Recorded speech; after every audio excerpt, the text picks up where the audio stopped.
Hello, my name's Adrian Goldberg and welcome to Goldberg Investigates, a new podcast for the Byline Times. This week, exploring the offenders caught up in indefinite jail sentences and the tough licensing conditions which apply when they're released, which can see them return to prison without any right of appeal. We're talking about something called IPPs, Imprisonment for Public Protection. IPPs were introduced by the then Home Secretary David Blunkett in 2005. They were designed to punish serious criminals whose crimes didn't merit life in jail, but who were still deemed to pose a risk to the public. These prisoners could have their time behind bars extended at the discretion of the parole board, and even when they were released, they'd be on a 10-year licence, which meant they could be recalled to prison for breaching one of numerous conditions. In practice, IPPs were handed out far more frequently than was ever intended and were scrapped in 2012. But the legislation wasn't retrospective. This means that over a decade later, more than 1,200 people are still inside after being handed an IPP. Hundreds more have been recalled to prison. Among them, this prisoner, who, as you'll hear, was jailed under an IPP, released, and then put back inside when he was accused of a crime he didn't commit. Please be aware that this interview and others which follow contain references to suicide. My name's Ishuba Salmon, born in Birmingham, and I'm 44 years old. I'm going to be 45 in June the 29th. And now I have a beautiful daughter. She's a big girl. Got a lovely, brilliant family support network. How did you end up in jail then? Me and my co-accused was carrying a firearm in a stolen car, and the police apprehended the car, and I was convicted and given an indeterminate sentence, IPP, with a tariff of 4 years and 144 days. So minus the time what I already done on remand. So that would have been 5 years altogether. I was made to serve 12 years and 9 months behind the door. Like a lot of punishment. And I never killed nobody. I was on the wing with people who did kill people, and they went home before me. How about that? Because of the indeterminate sentence. Most of that time, you didn't know when you'd be released. What was that like, living with that every day? It's not something I can put into words for you. But it was very, very tough. That's an understatement. And you were finally released? Yeah, in 2018, September. Yeah, that's correct. And later on, you were then charged for another offence. Tell me about that and what happened. You mean when my license was revoked? Yeah. My license was revoked for a false allegation, what was brought against me. Automatically, police just made an assumption that it was me. I was arrested for Section 18 offence. That's a wounding offence, GBH, yeah? Yeah. But you were never convicted of that offence? Yeah. I was found not guilty, and I was told, stand up. How do you plead to the Section 18 offence? I said, I plead not guilty. He said, I find you not guilty. You're free to go. So then the judge walks behind through his door where he goes, and he's gone. Then the G4S, the court staff, they've opened up the door, and when I've gone to walk out, they said to me, oh, no, where you going? I said, pardon? What do you mean? And they was like, yeah, you got to come downstairs with us first, sign up some papers, and then after you've done all of that, then we'll release you. So I said, what did the judge just say, mate? And I said, yeah, the judge said you're not guilty and you're free to go. All charges have been dropped. So I said, well, so what are you talking about? I said, no. This process is procedure. So I said, okay, I'm not going to cause a scene or create no big commotion in Birmingham Crown Court of being found guilty. And I was elated. I was quite happy. I mean, justice has been prevailed. So, but then we just made a mockery out of our own British courts law system because you weren't allowed to go free. You were locked up again. Yeah, they put me back in prison, innit, for another 4 years. And that was because you were under an IPP license. You were not guilty, but the Ministry of Justice and the Parole Board decided that you should go back into jail. I was tarnished with a brush in it, and I was from a area I told you, Handsworth, stereotyped, and it's just really bad and sad that they're just continuing to do this to black young males. I promise you, it's not no white boys who's getting this kind of treatment, mate. Very rarely. But you know yourself already. I mean, it's not just me, one who's this happened to. There's over 3,000 people inside prison right now, sat down inside prison, because after now, wait for the courts or the parole boards or whatever. And it's disgusting. You can't, we're human, and we're not human. This is what it's like. So then, when you do these kind of things to people, how do you think they're all going to react? Everybody's not the same. I mean, each individual is different. I'm just like, I must have the heart of a lion or something, because my mind always just have to stay strong and look at the good and the positive. Cause I know got a beautiful daughter. Like, I can't get back my daughter's 17 years what I've missed out of her life, but I really want her to look at her dad and see a good role model and somebody who she can be proud of. Not some bum who bloody sat down in jail for the rest of his life and wasting away. I don't have no time for that. I want to elevate and do things with my life. The astonishing story of Ishuba Salmon. At least he is now enjoying his freedom. Not everyone is so fortunate. Matthew Price took his own life last June whilst on licence after being released from jail where he was serving an IPP sentence. West Yorkshire coroner John Hobson sent a Prevention of Future Deaths report to the Ministry of Justice in February, saying that the ongoing impact of uncertainty of being on an IPP sentence was clearly apparent. Emma McClure from SL5 Legal was Matthew's solicitor, and she's been telling me about his case.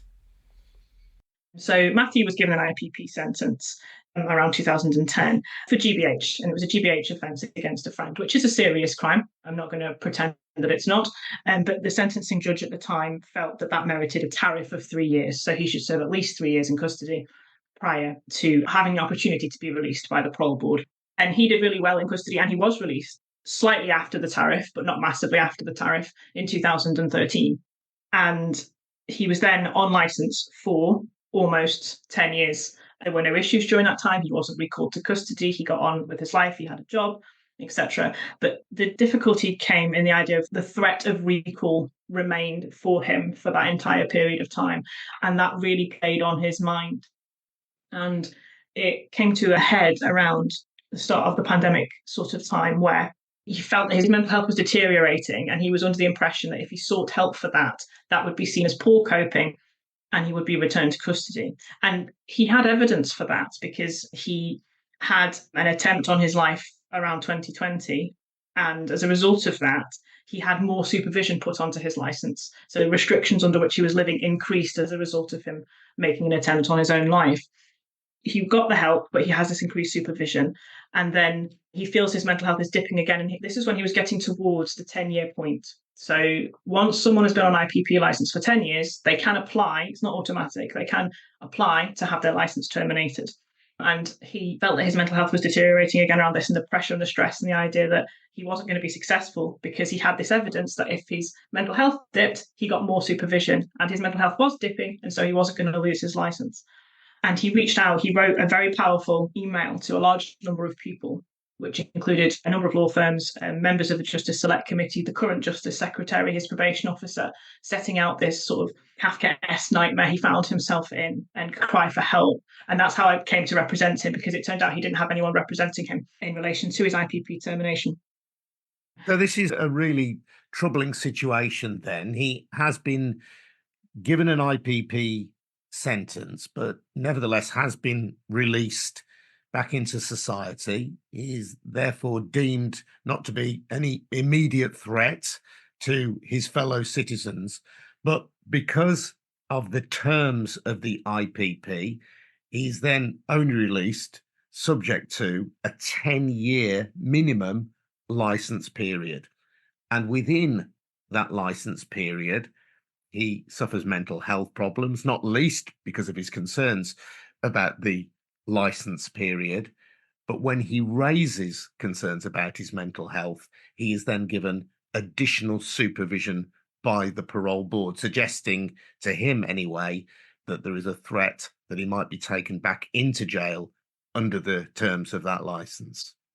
He'd seen evidence of that threat being very much real, in the sense that his supervision had increased the first time that he made an attempt on his life. And he says about police involvement in his first attempt on his life, and those police officers were surprised that IPP sentences were still a thing, which adds into this sort of Kafkaesque nightmare of it. Like, he's under such strong supervision, but even the people involved in monitoring that weren't even aware that that was the situation he was in. And there were other things with regards to his mental health. As I mentioned, the offence was a GBH against a friend, and he was so concerned about the idea of being prison and the pressure of the sentence that he led a very lonely life in the community on purpose. He didn't want to find himself anywhere close to doing anything similar again that would lead him to return to custody. So he reached out to you and to other people in the legal profession. What happened at that point? So he got sympathetic responses from some members of the House of Lords, people who were involved in IPP campaigning and part of the Justice Select Committee, and radio silence from others, the Justice Secretary in particular. And I then started to assist him with his termination application, or at least after a period of time, because this was another issue that we had, is that if you're working in any form of paid employment in the community, you are likely to be ineligible for legal aid for assistance with this type of application. And Matthew had a job. He had left his employment because of his poor mental health, and that meant that he was then eligible for legal aid. So there may well have been some delay in him being able to seek help. I don't know what happened before he came into contact with me, because the fact he was employed and doing reasonably okay meant he was not eligible for assistance from a lawyer for his application. We then had to deal with the issue of delays. There are chronic delays in this system. So the report that had been due earlier in the year to do with the termination application was at that point about 4 or 5 months late being completed so that we could progress to the next stage. And that was playing on his mind, and the idea that this is never going to change, it's never going to move forward because there's just issues and issues and issues and delays and delays and delays. And then, unfortunately, it proved to be too much for Matthew, and he did ultimately take his own life. And the coroner who investigated his death did link his suicide to his IPP. The evidence that the coroner heard was that every professional that Matthew had been in contact with for years had heard from him that the IPP sentence was causing him mental distress. Again, I keep overusing the word Kafkaesque, but it is Kafkaesque. His mental health is deteriorating because of the pressure of his sentence. It is the fact of the sentence that's causing the mental health decline. But because of the mental health decline, the sentence stays where it is. Indeed. So he's caught in this horrible cycle.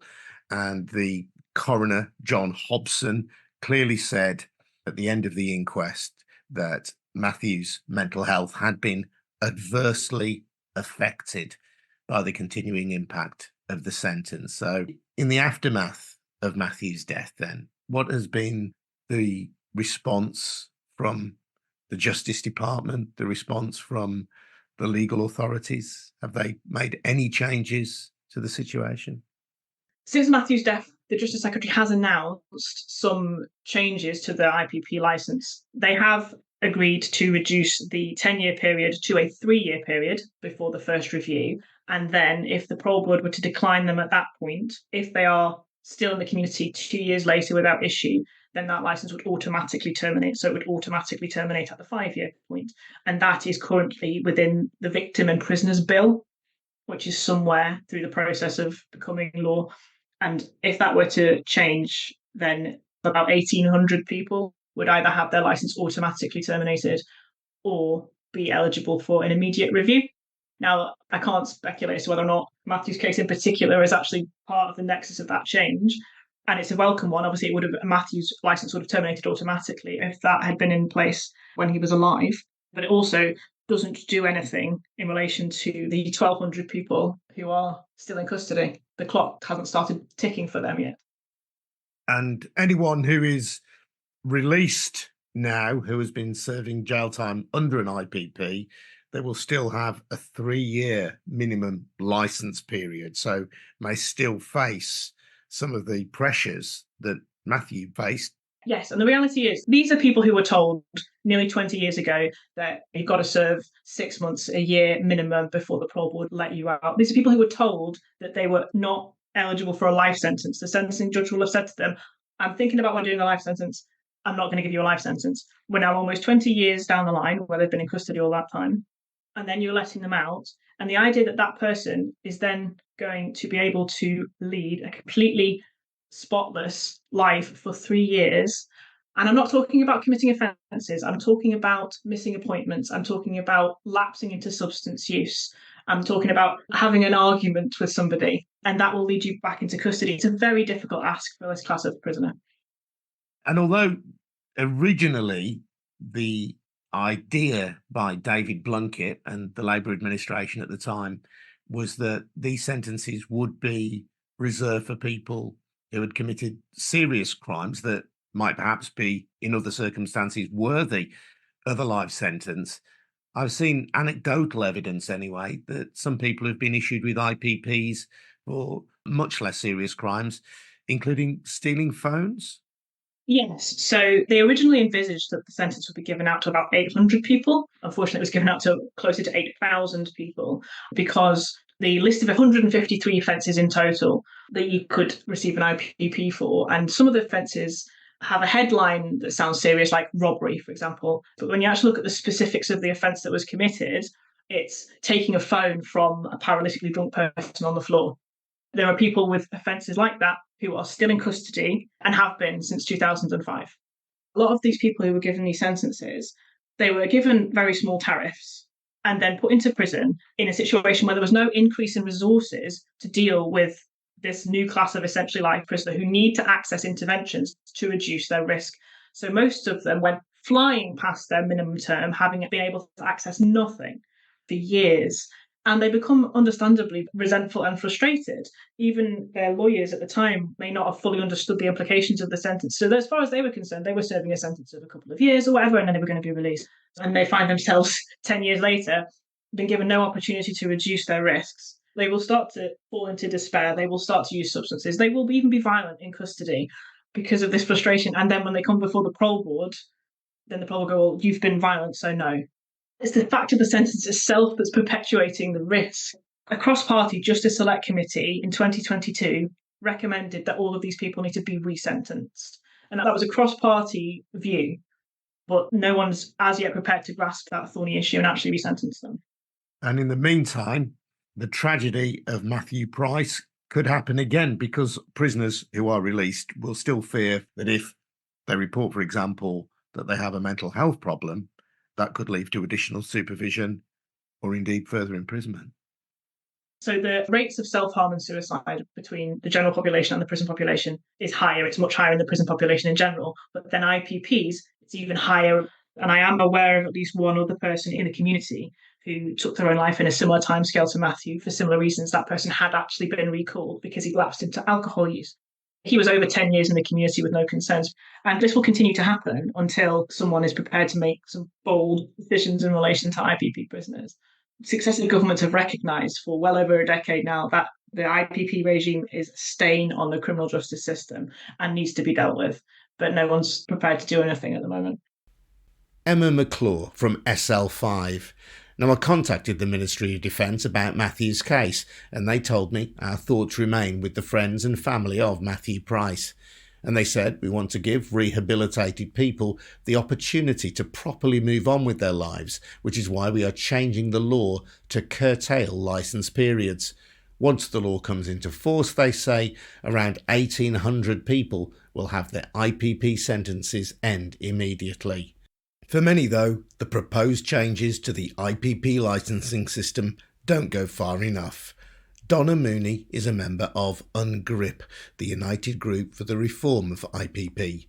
She told me about the campaign, and first her brother Tommy Nicol, who took his own life in 2015 while still in prison serving an indeterminate sentence. He loved football. He loved cars, which usually got him into trouble. He was very friendly, very social, liked to make people laugh. liked to joke around a bit. He was very protective of people he loved.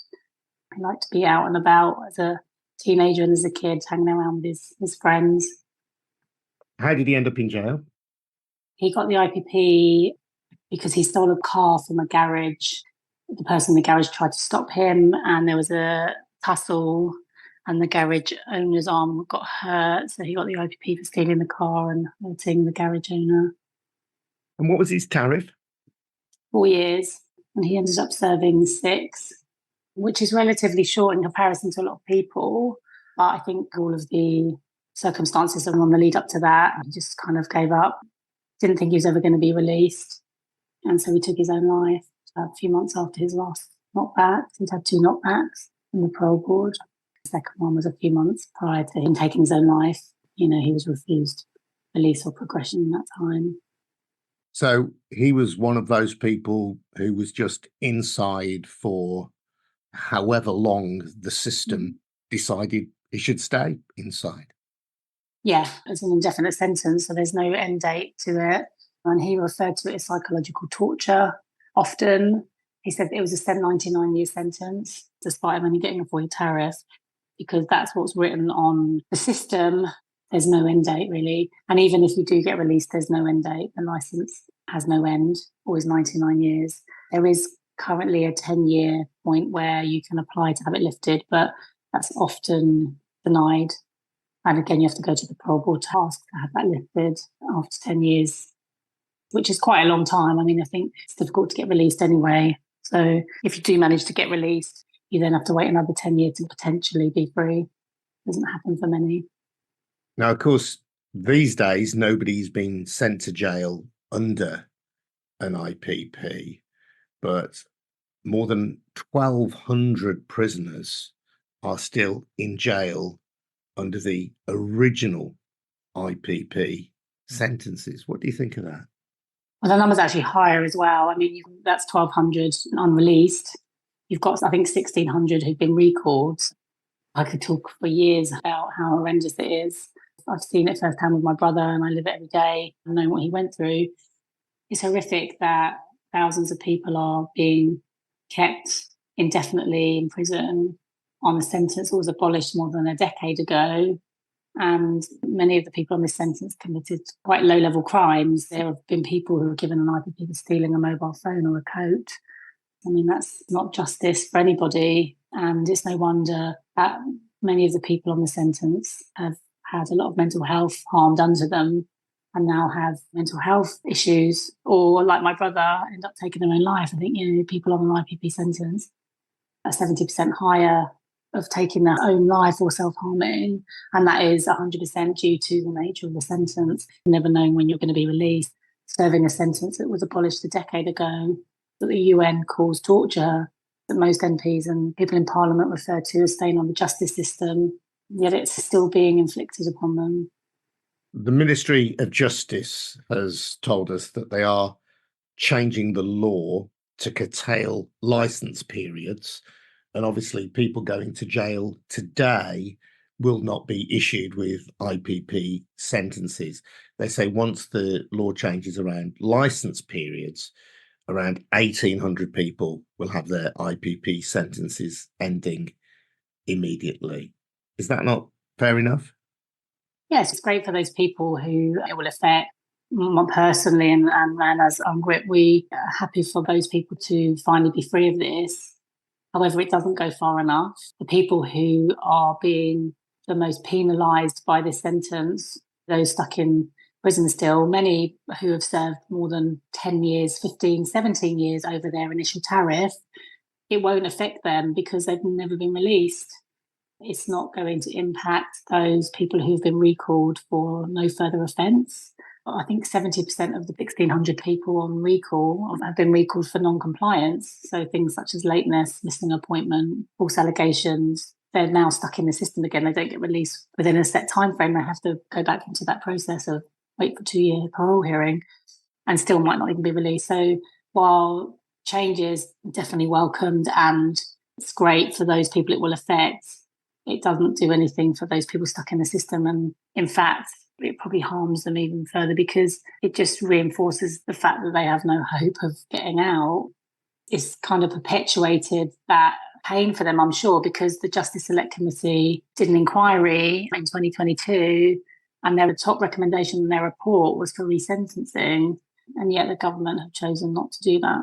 And that is, in our opinion and many other people's opinion, the safest and fairest way forward. It's not opening the doors and letting everyone out, is having a board of professionals make a decision based on what sentence they should have been given in the first place. The safest and fairest way forward, but the government have chosen not to do that. So, yeah, changes will impact a lot of people, which we're grateful for, but there's going to be a lot of people still left behind.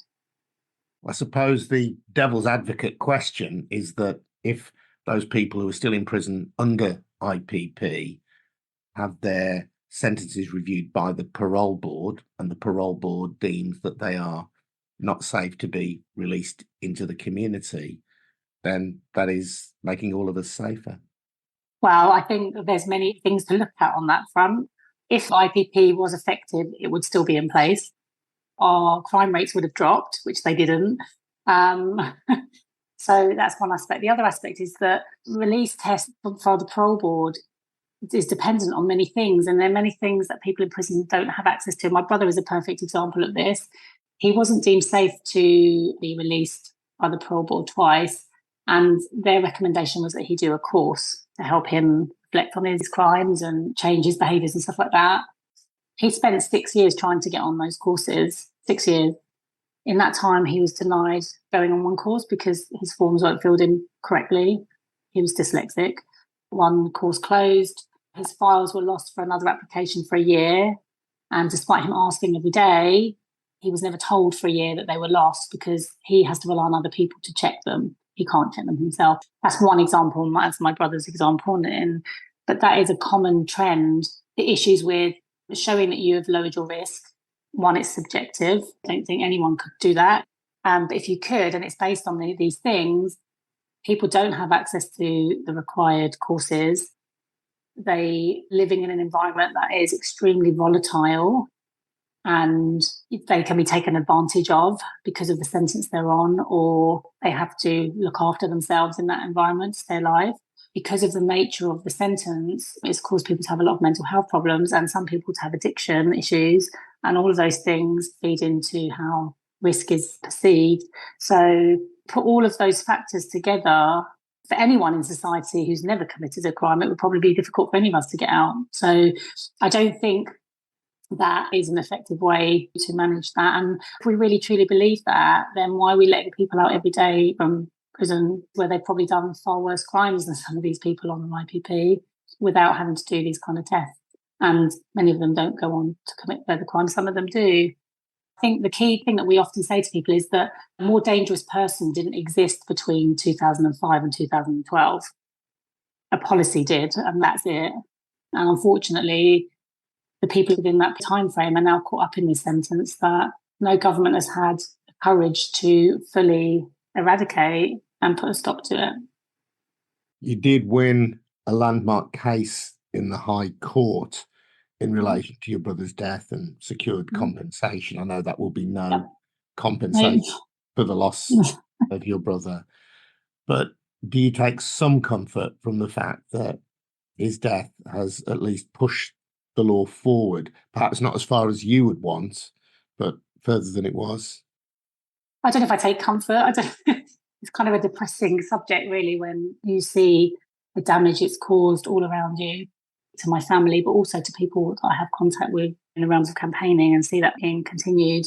It helped me to make sure that the people in charge of those decisions could see that my brother counted for something and that he wasn't just a number and he wasn't this horrendously awful person that they tried to make him look during the inquest.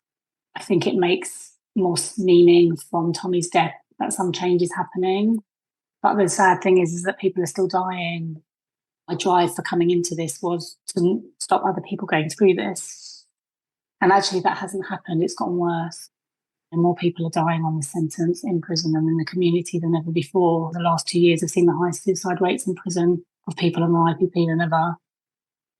So, yeah, I feel that something semi-positive has come out of Tommy's death, but there's a lot of sadness and mixed feelings around that. Donna Mooney. And if you've got any comments about this story, do feel free to email goldbergradio@gmail.com. And if you want to support our work on Goldberg Investigates, please subscribe to the Byline Times. It's what the papers don't say, and it's a fantastic monthly newspaper to boot. Get more details about how to subscribe at bylinetimes.com. Goldberg Investigates is made by me, Adrian Goldberg, and Harvey White in Birmingham. It's a We Bring audio production for the Byline Times. Thanks for listening. We'll see you again soon. Cheers now. Bye-bye.